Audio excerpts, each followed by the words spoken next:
Hello Capricorn, Sun, Moon, Rising, and Venus signs. Kamusta kayo? Sana po nasa mabuti kayong kalagayan. Welcome back po sa Star Tarot. Kung bago kayo rito, welcome din kayo. Thank you for your support. I truly appreciate it. God bless you all, Capricorn. Pauna mensahe po ninyo, Ten of Swords. So this is an ending and beginning energy, Capricorn. Maaring meron ditong puputulin na kayong sitwasyon, no? You're going to end something dito, a situation na kumbaga in the past nasaktan kayo ng todo, no? Pero ngayon, ito, babangon na kayo.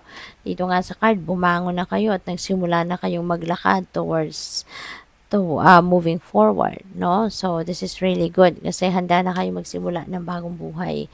Maaaring nakapagpatawad na kayo dyan, natanggap nyo na ang sitwasyon at nakapagpatawad na kayo at handa na kayo magsimula ng bagong chapter sa buhay ninyo. Three of Swords, ito kayo dati, dito kayo nanggaling, no? Capricorn, since sobrang nasaktan kayo. This could be related to relationship, no? Romantic relationship, pwedeng ganon. This is backstabbed energy, no? So, maaaring na-betray kayo. May betrayal, maaaring may panloloko rito, may kasinungalingan, malaking kasinungalingan na siguro sinabi sa inyo mahal ninyo sa buhay, kaya ayan, nabiyak yung puso ninyo, tatlo pa, 'di ba? Nahati sa tatlo. So matindi ang tama ng sama ng loob dito sa inyo. Pero tapos na 'yan, ano? Matagal na 'to tapos, pero tignan mo parang bagyo uli nararamdaman ninyo. Siguro naiinis na naman kayo, sobra naman kayong naaasa at nagagalit kasi there could be something, no, na baka nalaman na naman ninyo, may nalaman kayo, may narinig na naman kayo, impormasyon regarding, no, doon sa taong involved or kung sino man or kung ano pa man, ano, kaya ngayon parang inis na naman kayo, bad trip na naman kayo rito. So parang bumabalik yung sakit, 'di ba?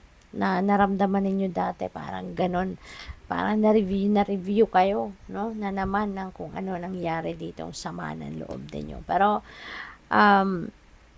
kalma na, no? Kalmahin mo na yung sarili. Mas mag-focus ka na lang dito sa pag-move on ninyo. Pag-move forward kayo. Kasi dumaan na kayo dito eh. Nanggaling na kayo rito. And it's going to hurt you more if you are going to, uh, kung i-entertain niyo pa ito. 'Di ba?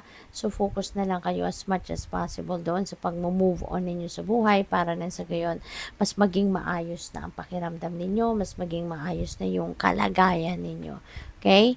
So, what else? We have Seven of Swords. Ayan. So, mag-iingat din kayo, no, sa inyong paligid. This is a warning para sa'yo because this is an energy of liar, cheater, and stealer. So, for sure, siguro, ito nga, baka in the past, diba, napagsinungalingan na nga na kayo, naloko na kayo, yung ganon. Pero wag na ninyong hayaan maulit pa yan, ano? Kaya maging mapagmatsyag kayo. Be vigilant, no? Be a keen observer, at maging matalino na kayo sa ngayon, no, na hindi kayo basta-basta magtitiwala sa iba. Wag na kayong masyadong magtitiwala agad-agad, no?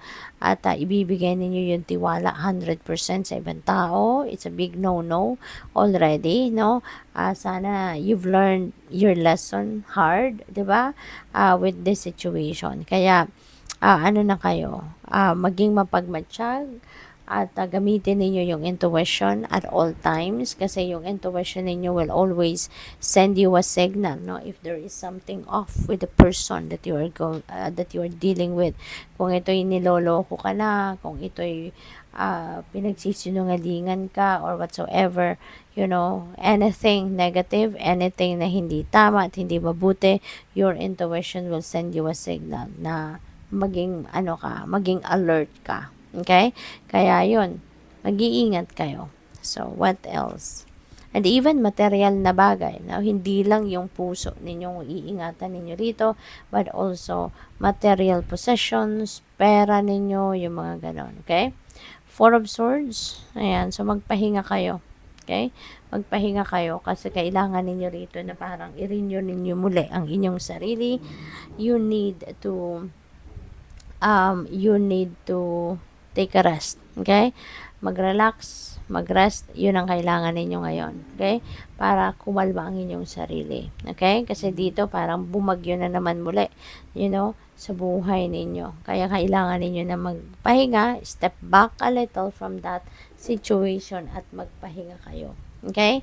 Magpahinga para makabawi ang inyong katawan at makapag-isip kayo ng mas malinaw. Alright?